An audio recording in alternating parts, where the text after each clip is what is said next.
cidadão e cidadã, eu sou Vitor Souza e está começando mais um episódio do Bendita Inclusão Digital, o formato de entrevistas do Midcast feito para ouvir a história por trás de alguma publicação que teve muito alcance nas redes sociais e com isso trouxe para a luz do debate algum tema muito importante. Não necessariamente a pessoa que vier conversar comigo será uma especialista no assunto, pois o foco aqui é um bate-papo sobre a experiência da pessoa entrevistada, tendo como ponto de partida o conteúdo da sua publicação. Hoje, nesse episódio, eu vou conversar com a Thalita Bigon. Eu gostaria de pedir gentilmente que ela se apresentasse para os nossos 10 ouvintes e explicasse o porquê dela estar aqui hoje para contar a sua experiência. Seja muito bem-vinda. Oi, meu nome é Thalita, tenho 22 anos, sou estudante de pedagogia e fui chamada para contar sobre um tweet que eu fiz que viralizou.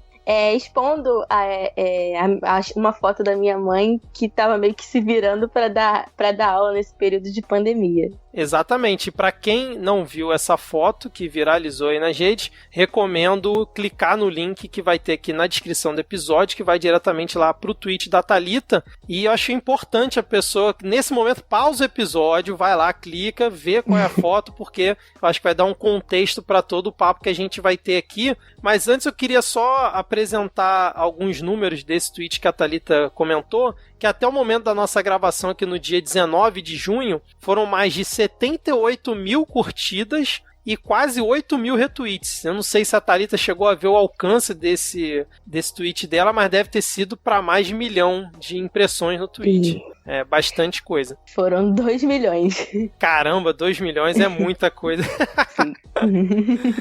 Bom, então vamos começar aqui o nosso bate-papo. Antes, para os ouvintes saberem, Thalita, você é formada, você ainda está estudando, com o que você trabalha, só para a gente criar um contexto aqui para os ouvintes. Eu estou no meu último período de pedagogia na Unirio, na Federal aqui do Rio. Eu sou educadora de uma instituição de integração entre empresa e escola. É um espaço não formal de educação para jovens e adultos. E é isso, é basicamente isso que eu faço da vida. Excelente. Mas então vamos começar a conversar aqui sobre justamente os bastidores ali de como foi aquela montagem do cenário da foto da sua mãe. Posso chamar ela de Cida? Dona Cida? Cida. E assim, da onde surgiu a ideia de publicar no Twitter? E aí eu não sei se você chegou a publicar em outras redes, no Facebook ou no Instagram. De onde surgiu a ideia e se foi mais como uma tentativa de desabafo para mostrar a situação ou se foi por algum outro motivo? Então, eu fui só no Twitter mesmo. Eu não levo o meu Twitter a sério. É 100% dedicado a desabafo, a falar besteira mesmo. E aí, essa foto foi tirada num domingo, em que uma das coordenadoras da escola dela pediu pra gente filmar ela lendo a prova pros alunos, explicando a prova pros alunos. E aí eu peguei o celular e tava filmando nas costas dela. Eu me apoiei nas costas dela e comecei a filmar, só que deu tudo errado. E aí deu muito errado. Aí ela falou assim, eu tenho um pau de selfie, será que te ajuda? Eu falei, vou ter que ficar com o braço erguido por muito tempo e vai continuar dando errado. E aí o meu namorado, que é um rapaz que sai no fundo da foto, teve a ideia de pegar fincar o pau de selfie no saco de feijão. A gente rasgou o saco de feijão e fincou pra ser como uma base, e a caixa de leite pra segurar. Eu olhei aquilo e eu achei uma situação tão bizarra e ao mesmo tempo tão engraçada. Eu vou tirar foto disso pra registrar esse momento da minha mãe, do meu namorado, da minha família, o que se tornou, porque meu irmão também tá passando por esse perrengue. Eu tirei e postei. Desculpa, Thalita, aliás, quem é seu irmão pro ouvinte? Meu irmão é João Bigon, o mais conhecido como tio João Bigon no Twitter. Olha aí, ouvinte, olha só, hein? E aí foi isso, eu tirei a foto e postei, mas assim, eu não sabia que ia gerar esse tanto de visualização, de curtida, de retweet. Não sabia, não imaginei a repercussão, sabe? Era só mesmo pra desabafar, porque eu tô vendo a minha mãe passando por uma tensão, se virando nos 30 mesmo, pra conseguir manter as aulas dela. E é isso, aí eu postei somente por isso, porque achei engraçado e meio assustador também. Sim. Não, você comentou que você rasgou o saco de feijão. Eu não tinha reparado. Agora que você falou, vim ver a foto aqui de novo, eu não tinha reparado nesse detalhe, que o saco rasgado de feijão tava rasgado, cara. Olha só, muito bom. Rasgado. Mas eu vi aqui que, por exemplo, você agora tá com 3.210 seguidores. Você ganhou muito seguidor depois desse tweet? Olha, eu ganhei mais de 200 seguidores. Mais de 200. Olha só, cara, é um bom número, hein? Bom número mesmo. Acho que bem mais de 200. Se eu não me engano, eu tava com 2.800 seguidores, mais ou menos. Olha só. Acho que foi isso. Beleza. E aí a sua mãe, você botou aqui no tweet, que depois ela até corrigiu, né? Que são 40 anos 40. De sala de aula. Sua mãe já tem 60 anos, não é isso? Uhum, isso. E ela dá aula na rede pública, não é isso? Não, a minha mãe já deu aula na rede pública, mas no momento ela dá aula na rede privada, em 2 escolas privadas. Entendi, para o ensino fundamental aqui no Rio de Janeiro, né? Isso, no segundo segmento do ensino fundamental. Exatamente, excelente. E aí uma outra pergunta que eu queria saber de você, se por causa dessa exposição do tweet, né, alcançando aí 2 milhões de impressões, você teve receio da exposição causar alguma coisa? Você já teve algum outro conteúdo divulgado que teve um alcance grande e já estava calejada dessa situação? Como é que foi isso? Então, acontece algumas vezes de algum tweet meu fugir do meu controle dessa forma. A minha preocupação era a minha mãe, porque tinha a imagem dela. Sim. A imagem dela falando sobre a vida dela, não só a imagem dela, mas eu também tava narrando a história dela. E, bom, quando um tweet foge do controle, existem pessoas que estão ali pra agregar algum comentário positivo e outros que vão só mesmo pra, enfim, azucrinar o juízo dos outros.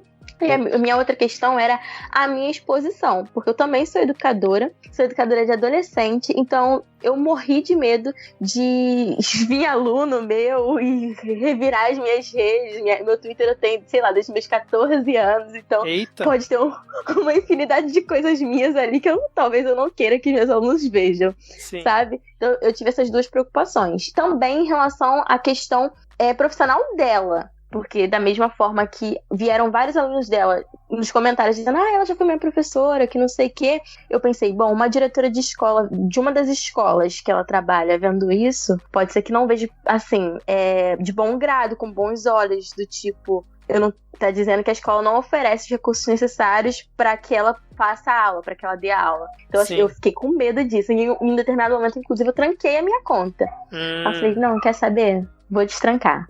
Destranquei e deixei acontecer. Mas você trancou quando o negócio já tava bombando. Já tinham passado de 10 mil, aí eu tranquei. Sim. Aí, conversando com ela mesma disse que não ligava, eu fui lá e destranquei. Falei, tudo bem, então. Era isso que eu ia perguntar, como que ela se sentiu, né? Mas já que ela não ligava, de boa, né? Então, isso. Não teve tanto problema. E aí, por exemplo, como é que foi a repercussão também por trás do tweet, né? Porque o que tá ali na timeline, as pessoas comentando, se estão agredindo, elogiando e você respondendo, tá todo mundo vendo. Mas por trás ali, você recebeu mensagens, tipo, via DM, relatando alguma outra experiência ou te atacando pelo que você falou, que a gente vai comentar mais à frente o decorrer da sua thread, como é que foi isso? Então, felizmente ninguém me atacou. Eu recebi uma infinidade de DM, sim, mas de gente contando, de outros filhos de professores contando sobre o processo também que estava passando com a mãe, com o pai, com algum parente. Legal. Gente pedindo dicas de como fazer essa montagem aí com o feijão e o leite, eu vi. Teve gente perguntando aonde eu comprei o pau de selfie, mas achando que era um super mecanismo. Eu comprei no trem em 2016, sabe? Na verdade, quem comprou foi a minha mãe no trem em 2016. Mas foi isso. Por DM, ninguém veio me ofender, nem nada, não. Graças a Deus. Que bom, que bom. E aí, por exemplo, eu vi que rolou até uma entrevista da sua mãe pro Yahoo Notícias, né, contando os bastidores também desse tweet. Foi até uma reportagem do João Conrado Knape, acho que é isso. Foi publicado no dia 11 de junho. Vai ter link na descrição aqui também. E como é que foi essa experiência? Tua mãe curtiu dar entrevista para um portal de notícias? Como é que foi essa ponte aí que eles fizeram e tal? Como é que você pode descrever isso? Desculpe interromper. Foram 2 entrevistas, foi uma pro Yahoo e outra pra Época. Olha, não vi essa da Época. Sim, pra Época. A primeira pessoa que entrou em contato comigo foi o menino da Época, que eu não lembro exatamente o nome dele. Mas, assim, eu falei assim, gente, será que isso é fake? E aí comecei a buscar a vida do garoto. Eu falei, mãe, tem uma pessoa que tá querendo fazer uma entrevista com a senhora. Não sei como vai funcionar. Não sei se é um jornalista mesmo. Mas eu tô buscando a vida dele aqui na internet. Parece que ele é jornalista sim. Vi algumas matérias com o nome dele e tudo mais. E aí ela ficou com medo. Aí, tipo, isso foi... acho que de manhã, à noite veio o João Conrado e falou também que queria. E aí eles já tinham um perfil verificado e tudo mais. Eu falei, tudo bem, se ela aceitar falar com o menino de mais cedo, com certeza com esse ela também vai aceitar. Uhum. E aí acabou que ela, com muito medo, aceitou. E aí bateu um papo, os dois ligaram no mesmo dia, bateram um papo, pediram fotos dela lecionando desde o início e tal. E ainda assim ela ficou com medo de ser fake. E aí ela, mas foi uma conversa muito boa, são muito simpáticos, não sei o quê. No dia seguinte, logo pela manhã, os dois já tinham mandado a matéria, que já tinha saído. Mostrei pra ela, só que ela tava com o celular ruim, não conseguiu ler. Nisso, antes dela ler e tudo mais, eu postei no meu Facebook e marquei ela. E no Facebook ela é muito mais popular do que no Twitter. Uhum. Então, os alunos começaram a mandar mensagem, adicionar, ligar. Os professores começaram a ligar pra ela. E aí ela, meu Deus, eu não acredito, eu tô famosa, que não sei o quê. Os números que eu falei pra ela, mãe, foram 80 mil curtidas. Não era fama. As ligações dos professores, sim. Não, isso que é legal, né? O tweet passou por 2 milhões de timeline, né? 2 milhões de timeline. Sim.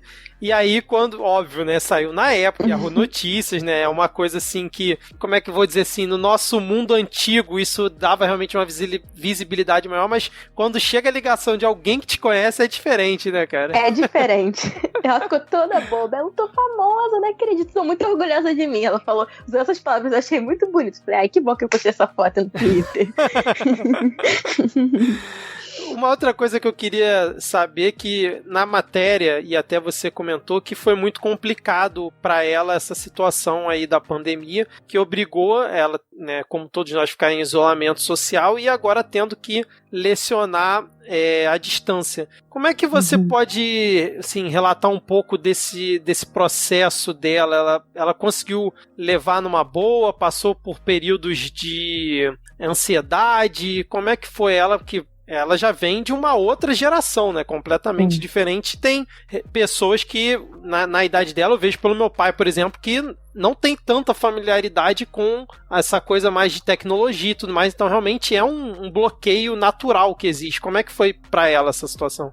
Então, a minha mãe, ela tem realmente uma limitação em relação à tecnologia muito grande. Sou eu que digito as provas dela, sou eu que troco e-mail com as coordenadoras, porque ela realmente tem uma dificuldade. Com o próprio WhatsApp, para ela é um pouco difícil. E aí, com toda essa questão da pandemia, lá no início, a escola deu férias. Então ela falou, tudo bem, férias, e ninguém esperava que isso ia durar tanto tempo. E aí, Sim. Logo em seguida dessas férias, toda a nossa família pegou coronavírus. Olha! Então, isso, e ela pegou um tempo de licença e acreditou que, bom, seria aquilo, depois da licença tudo ia voltar ao normal. E aí, quando a diretora as diretoras pediram para ela retornar ao trabalho e descreveram como seria o trabalho dela a partir dali, a minha mãe entrou em pânico. Ela disse que não sabia fazer, que não ia conseguir. A minha mãe já é aposentada há, acho que uns 5 ou 6 anos e trabalha porque ela gosta de trabalhar, sabe? Porque ela gosta de dar aula.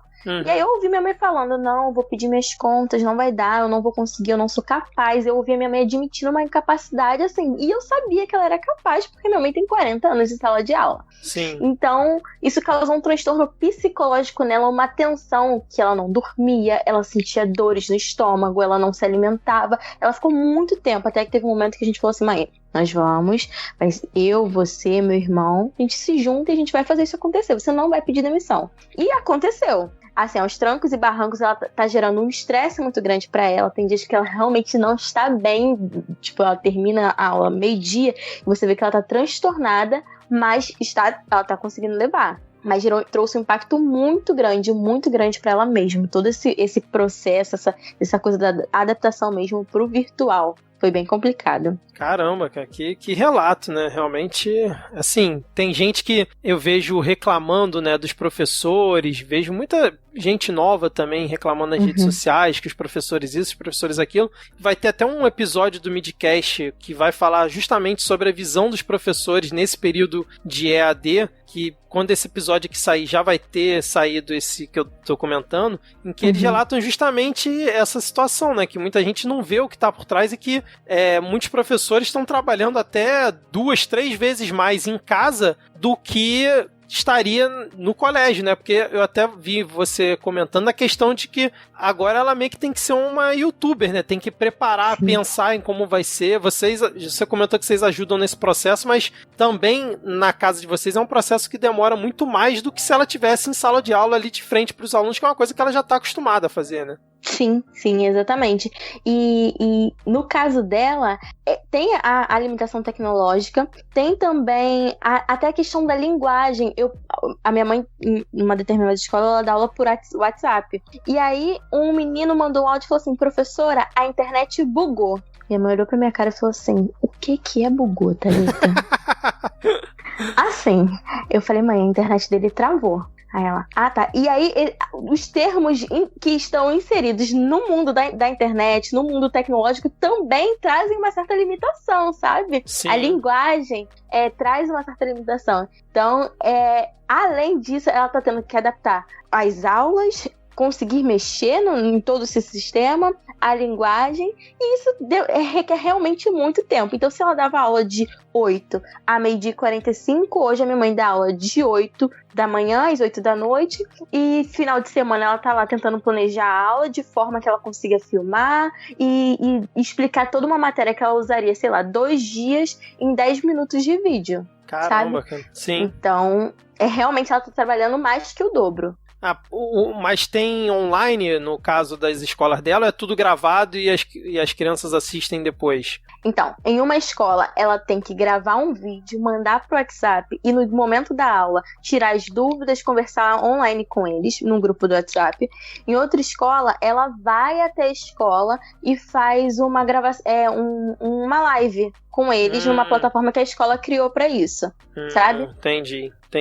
E aí, uma coisa que você comentou também, que agora eu tô lembrando aqui, da questão da própria publicação, não teve ninguém falando que era mimimi o que você tava dizendo não, né? Teve sim. Teve uma pessoa, eu não printei pra não ficar com raiva, mas teve uma pessoa que não colocou nem como mimimi, mas colocou como se fosse a obrigação da minha mãe abandonar a escola, porque ela já tinha 40 anos de profissão. Nossa. Ela tinha que dar espaço pra pessoas mais atualizadas, pros mais jovens. Nossa senhora, cara. O que dá vontade de fazer com uma pessoa dessa? Pode expor aqui, sei lá, quem pode falar? Eu queria mandar aí pra todos os lugares que você possa imaginar. Porque realmente tem todo um contexto. Eu postei uma sequência de tweets explicando ponto por ponto de tudo que estava acontecendo. Eu trouxe também a questão psicológica da minha mãe. Nesse momento, há uma infinidade de relatos de outros professores também nos comentários falando sobre como isso está difícil, e a pessoa vai lá e fala, não, tem que dar lugar para os mais jovens, que eles sairiam muito melhor nesse momento, sabe? Então, a falta de sensibilidade que as pessoas da internet possuem ou a sensibilidade que elas não possuem é absurdamente chocante ainda para mim, sabe? Chocante foi a palavra perfeita. A falta de empatia é um negócio absurdo. Sim, na internet. Absurdo. Cara. E aí também você falou da questão do coronavírus. Tá todo mundo bem por aí, né? Ninguém passou maiores problemas não, né? Não. Meu pai ficou bem mal, mas levantou e tá todo mundo bem agora. Que bom. Bom, agora seguindo aqui, agora vamos pra parte polêmica, que porque você postou a foto da sua mãe, começou a viralizar, e depois você, acho que no dia seguinte, complementou a repercussão, né, da foto com opiniões suas. E aí uma opinião que me chamou a atenção, e aí eu queria que você, se puder, explicar melhor, até para quem acompanhou a repercussão da foto, quando você disse assim, EAD não tinha nem que existir. Aí a minha pergunta para você você realmente acha que o EAD de forma alguma não tinha que existir, já que o EAD como forma de ensino é uma coisa que foi estudada, programada, geralmente tem plataforma específica para isso, Sim. É estudada a forma como ele é feito, ou esse EAD, que até no nosso episódio do Midcast, as professoras que lá participaram falaram que é o ensino emergencial à distância. Você é contra o EAD de uma forma geral, ou esse emergencial que está rolando agora na pandemia? Eu sempre fui contra a educação à distância, antes da pandemia, e agora com a pandemia eu reforço que ela não tinha que existir. Nem antes, nem depois. Eu não concordo com a educação à distância. Mas quais são os motivos? Quais seriam os motivos? Então, a educação... Nós temos a educação à distância prevista no ensino médio, né? Ou para educação de jovens e adultos. E temos do ensino superior. Esse tipo de como eu posso dizer? De educação mesmo. Esse tipo de forma de ensinar meio que enxuga os currículos, que já não são lá essas coisas, e entregam um diploma para uma pessoa que ela não vai estar 100% preparada. Tanto para o mercado, tanto quanto uma pessoa que faz uma educação presencial, sabe? Uhum. Então, a minha questão com a educação à distância é justamente essa. Há a falta de contato de aluno com aluno, de estudante com estudante, de estudante com professor, meio que dá uma precarização do ensino de uma forma absurda e acaba ficando meio que desproporcional. Mas há uma disparidade muito grande do estudante que fez EAD e do estudante que faz uma formação presencial. Sim. Entende? Então, nesse sentido, eu sou contra, principalmente porque as instituições que mais ganham com a educação à distância são as instituições privadas. Uhum. Então, eu realmente não consigo concordar com isso. Eu vejo realmente como uma precarização do ensino e dos currículos. Entendi. Mas, por exemplo, você acha isso só para a questão de ensino médio ou para o ensino superior também, né? É ensino médio e superior. Mas, por exemplo, esses cursos online, o Udemy, a Alura, ou uma pós-graduação, você também discorda que existam esses tipos de ensinos à distância? Então, eu posso dizer que eu também discordo das pós-graduações online, porque realmente não é a mesma coisa, não é... Eu vejo, assim, sinceramente, eu vejo realmente como a forma de você pagar e receber um diploma. Eu não estou dizendo que não haja um conteúdo, que não haja um processo de aprendizagem ali, mas é um processo de aprendizagem precário, é um processo de aprendizagem que não é o mesmo, e admito que existem benefícios principalmente para a população pobre e trabalhadora do ensino à distância, isso é óbvio, mas aí Thalita. Eu acredito que deveria haver um tipo de... Vamos supor, o governo deveria proporcionar a possibilidade de uma pessoa que trabalha ou de uma pessoa que tem filho conseguir se formar numa educação presencial ou proporcionar uma educação à distância de qualidade, que não apresente nenhum tipo de diferença negativa à educação presencial, sabe? Sim, tipo, sei lá, uma vez no mês ou uma vez a cada semana a pessoa ter que ir presencialmente a algum lugar e complementar aquele estudo, alguma coisa desse tipo. Até existe. Se eu não me engano, o CEDERJ aqui do Rio funciona dessa forma. Você precisa ir em alguns momentos para a faculdade, para estudar e tudo mais. Mas o material didático que é fornecido por eles, não pelo CEDERJ, mas por outras universidades, sobretudo as particulares, não é o mesmo. A troca não é a mesma, o processo didático não é o mesmo. Você tem um público, normalmente de educação à distância, que é um público já de mais de 30 anos, e aí o processo deveria ser de uma forma que abraçasse mais aquelas pessoas para incluir no mundo acadêmico. Uhum. E acaba oferecendo assim, toma aqui o básico, você vai ficar com o básico, você vai terminar, você vai ter um diploma, e dê-se por satisfeito com isso, sabe? Entendi. E assim, tem essa questão também que você falou das redes privadas, que é justamente onde o professor acaba ficando mais precarizado nessa situação do ensino à distância, né? Você consegue perceber uma certa precarização nesse sentido, porque acaba que a remuneração não é a mesma do presencial, a carga de trabalho é diferente, realmente tem outras mazelas aí, né? Mas acho que ficou bem esclarecido, porque é um ponto que me deixou na dúvida, porque Muitas pessoas veem prós, como você, muitas pessoas também veem contras nesse ensino à distância, mas é um debate muito amplo que a gente não vai entrar no mérito aqui, mas eu acho que ficou acho que bem esclarecido o seu ponto de vista em relação àquela afirmação que ficou meio assim, para encerrar um tweet, eu fiquei, caramba, não tinha que existir, vamos procurar entender melhor isso, então acho que ficou esclarecido. Agora, uma outra afirmação polêmica sua ali também foi quando você disse assim, não é para meter um educação por amor. O que você estava querendo dizer com essa frase aí? Porque o que acontece? Eu fiz o tweet, como você falou, tem uma diferença de um dia de um tweet pra outra sequência de tweets. E aí, no tweet inicial, que foi com a foto da minha mãe e tudo mais, as pessoas estavam citando e falando essa é a profissão mais linda que existe, realmente, guerreiros, heróis, esses tinham que ser as pessoas mais bem pagas do Brasil, e trazendo todo aquele romance pra uma coisa que não deveria ser romantizada, sabe? Pra um processo que não deveria ser romantizado. E aí eu contei a história da minha mãe no primeiro tweet, que foi falando sobre a idade, sobre que ela não conseguir se enxergar como outra coisa que não professora. E aí eu pensei, nossa, eu tô falando isso, as pessoas ainda assim vão ficar, meu Deus, que lindo, que coisa maravilhosa, que incrível. Eu só queria iniciar o tweet falando sobre a história da minha mãe pra contar o que tá acontecendo com ela hoje. E eu falei, bom, é bom lembrar que é isso. Não é pra falar que ela faz isso, que é por amor à educação, mas não é pra parar aqui, não é pra terminar nesse, nossa, lecionar é tudo de bom. Estou contando as 1001 maravilhas da sala de aula. Eu queria continuar falando sobre os perrengues que ela tá passando, os desdobramentos que estão acontecendo por ela ter escolhido se manter numa sala de aula, se manter no mundo da educação. E que não basta o amor. Ela ama a educação, mas o que ela tá sofrendo hoje e o que todos os professores, que principalmente da rede pública ou de escolas particulares populares, estão passando hoje, eu acho que nem o amor paga. Sabe, eu vejo muitos professores, principalmente nas escolas que minha mãe trabalha, que o meu irmão trabalha, que estão pedindo demissão, porque o amor não sustenta isso. E aí quando eu botei, não é pra falar sobre educação por amor, porque não vale, não é só sobre isso.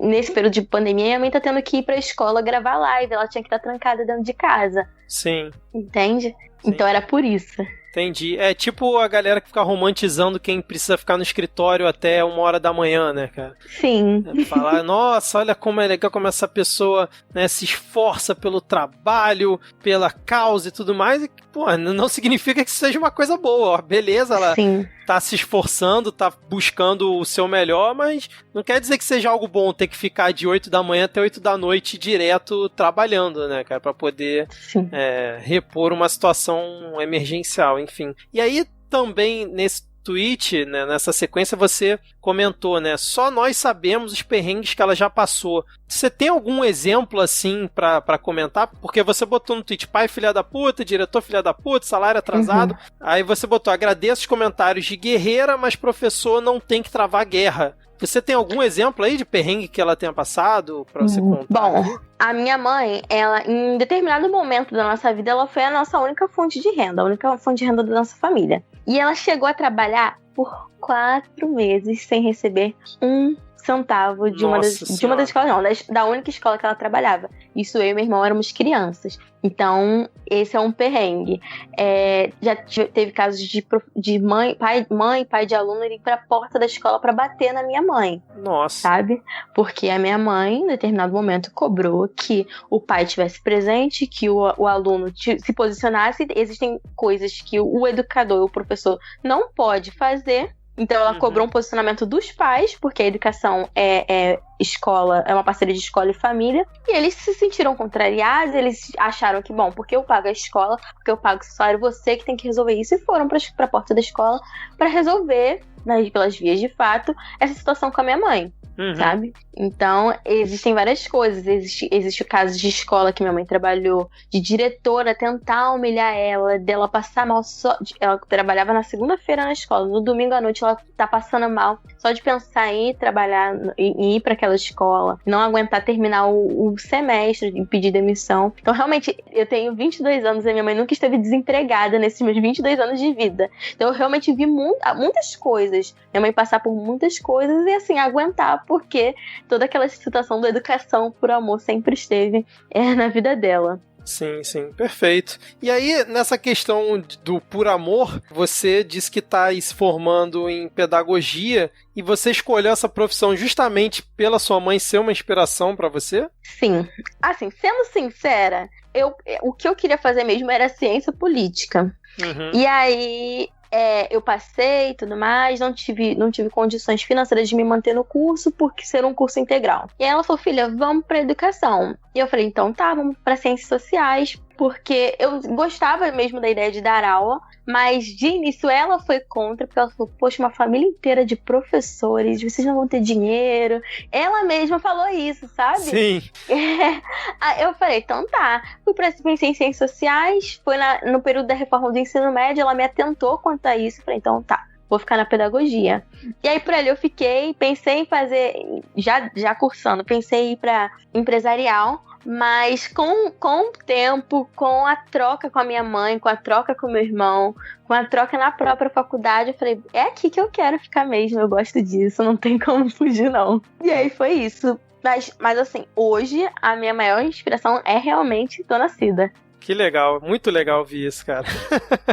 Realmente. E aí, tipo, você tem algum comentário a fazer? Porque a gente tá falando, você falou de ciências sociais e tudo mais, e a gente tá vivendo num momento aqui do Brasil complicado não só pela pandemia, mas pelo governo que a gente tem, né? Então, como a base de ouvintes do Midcast não gosta muito do que esse governo vem fazendo, principalmente por conta do Midcast Política, se você quiser comentar alguma coisa sobre o momento que a gente tá passando aqui, porque eu acho legal o ponto, assim, colocar como referência, porque a gente tá no meio de uma pandemia. Esse episódio tá sendo gravado no meio de uma pandemia, mas a pessoa pode ouvir daqui a 2 anos, 3 anos, sei lá. Então, como é que você tá vendo esse momento agora, principalmente em relação ao governo? Se quiser xingar o Paulo Guedes, o Pandemito, o Weintraub, pode ficar à vontade. Eu queria ter uma percepção também sua. Cara, então, quando eu fiz esse tweet, eu fiquei com muito medo das palavras que eu iria usar, porque toda vez que eu faço algum tipo de crítica ao governo, há uma enxurrada de ódio pra cima de mim, e eu já tive que desativar minha conta por uns dias por conta disso. E aí, quando eu coloquei assim, 27 anos em sala de aula pra porra de um vírus transformar a professora nisso aqui, eu queria falar pra a porra de um vírus e um presidente irresponsável. Mas, ou um presidente genocida. Mas eu decidi não falar sobre a presidência, decidi não falar sobre o governo justamente por isso. E aí, seguindo para a questão do EAD, para a questão, inclusive, do EAD durante a pandemia, eu enxergo, e aí quando eu falo sobre ser contra a EAD, inclusive nesse momento, muitas pessoas já vêm me perguntando, ou pessoas citaram o tweet e falaram, se não for EAD, o que eu vou fazer nesse momento? Eu vejo como mais uma forma de fazer a manutenção das desigualdades, sabe? Então, nós tínhamos um ministro da Educação que dizia que o Enem não era para trazer de redução de desigualdades, e sim para botar quem era bom o suficiente para dentro das faculdades. Ele tá seguindo a risca direitinho a ideia dele. Porque nós temos uma população que nem todo mundo tem internet, nem todo mundo tem celular, e como que vai se formar? O Enem não foi cancelado, ele foi adiado. Então nós vamos ter Enem, nós temos estados, que suspenderam o ano letivo, que não tem nem educação remota, né?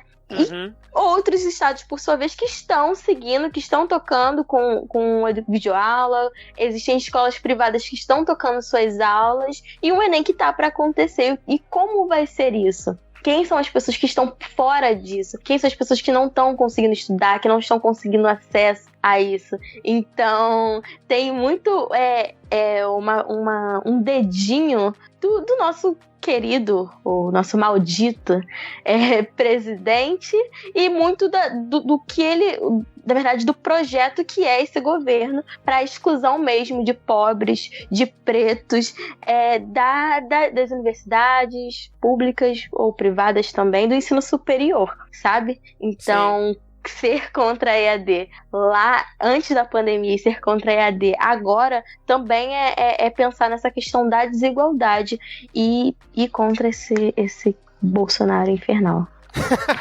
Aqui a gente costuma chamar ele de pandemito. Pandemito, ótimo. Agora eu só vou usar esse nome.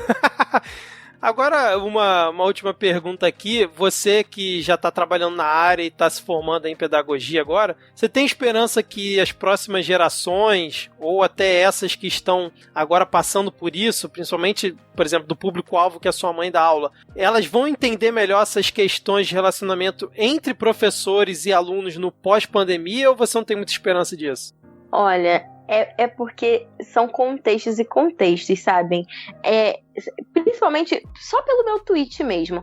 Eu vi gente super falando: nossa, vocês precisam entender os professores, que não sei o quê. Ao mesmo tempo que eu vi jovens comentando: não fazem mais que obrigação. Eu preciso ter aula assim. Então eu não sei se isso pode estreitar de alguma forma o relacionamento de professor-aluno, ou se simplesmente vai se manter a mesma coisa, porque infelizmente não. Porque querendo ou não, adolescente é adolescente. Então, talvez fique um pouco difícil de compreender até esse processo. Talvez eles consigam entender daqui a muito tempo tudo isso que tá rolando, e já vai ser, tempo bastante para não ter valorizado agora, sabe?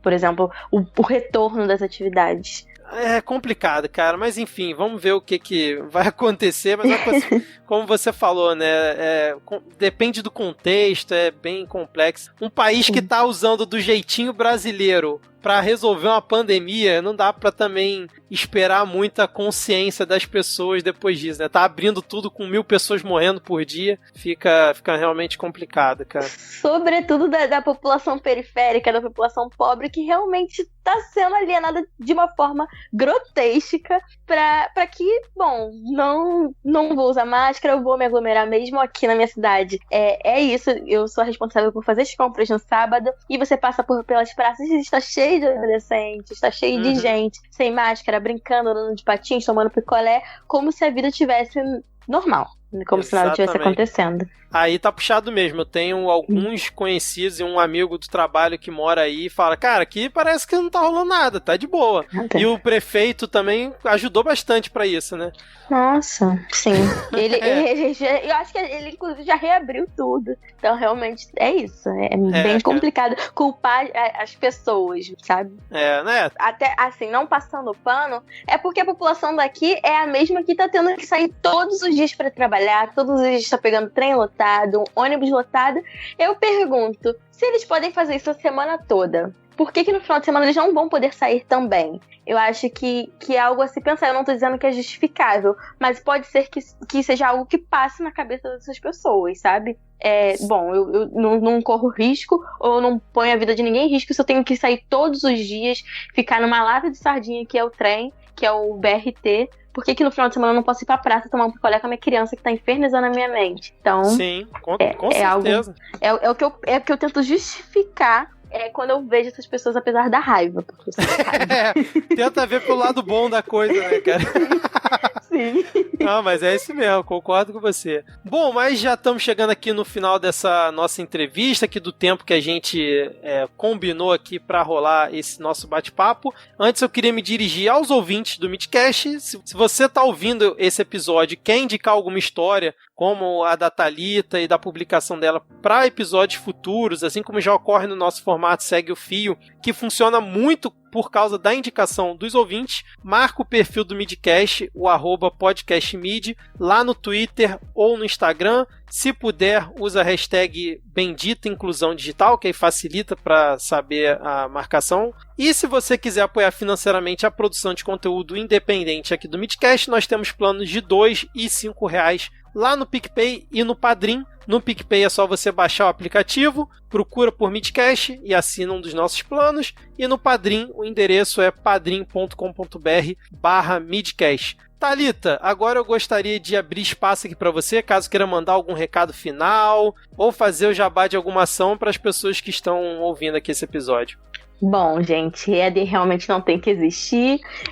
Vamos pensar em educação de qualidade para todos e por todas. Meu Twitter é TLTNoBig e é isso. Eu te agradeço pelo convite.